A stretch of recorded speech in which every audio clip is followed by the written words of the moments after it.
हे मनोज जरांगे यांची स्वतंत्र मराठा मंत्रालय, कुणबी मंत्रालय स्थापन करण्याची मागणी म्हणजे हास्यास्पद मागणी. अरे महाराष्ट्र अस्तित्वात आला तेव्हापासून महाराष्ट्राच्या सातबाऱ्यावर तुमचं नाव तुम्ही कोरलं. अख्ख्या महाराष्ट्राच्या तुमची जहागिरी समजली.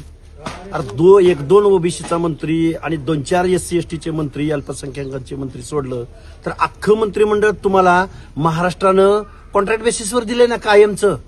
आणि तुम्हाला आत्ता काय स्वतंत्र मंत्रिमंडळ स्थापन करण्याची गरज वाटली. म्हणून मनोज जरांगेला ना अक्कल आहे, ना ज्ञान आहे, ना कुठल्या गोष्टीचं तारतम्य आहे. स्वतंत्र मराठा मंत्रिमंडळ, मग बाकीच्या जातींनी 450 जातींनी स्वतःच्या जातीची मंत्रिमंडळ स्थापन करा म्हणून मागणी करायची का? निव्वळ महाराष्ट्रामध्ये अस्वस्थता निर्माण करणं, मुख्यमंत्र्याला मुख्यमंत्री पदाच्या खुर्चीवरनं खाली खेचणं आणि कुणाचा तरी पॉलिटिकल स्कोअर सेट करणं, यासाठी मनोज जरांगेंचं हे उपोषण आहे.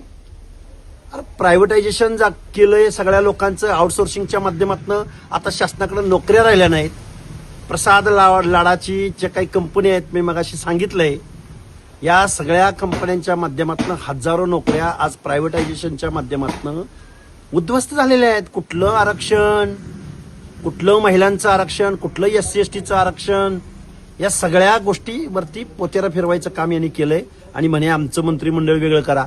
मग आम्ही पण सगळ्या जातीच्या लोकांनी आमचं मंत्रिमंडळ हे हास्यास्पद गोष्टी आहेत. एखाद्या चळवळीचं नेतृत्व ज्यावेळी बिन शिकलेला माणूस करतो ना, त्यावेळी अशा पद्धतीच्या मागण्या करतो.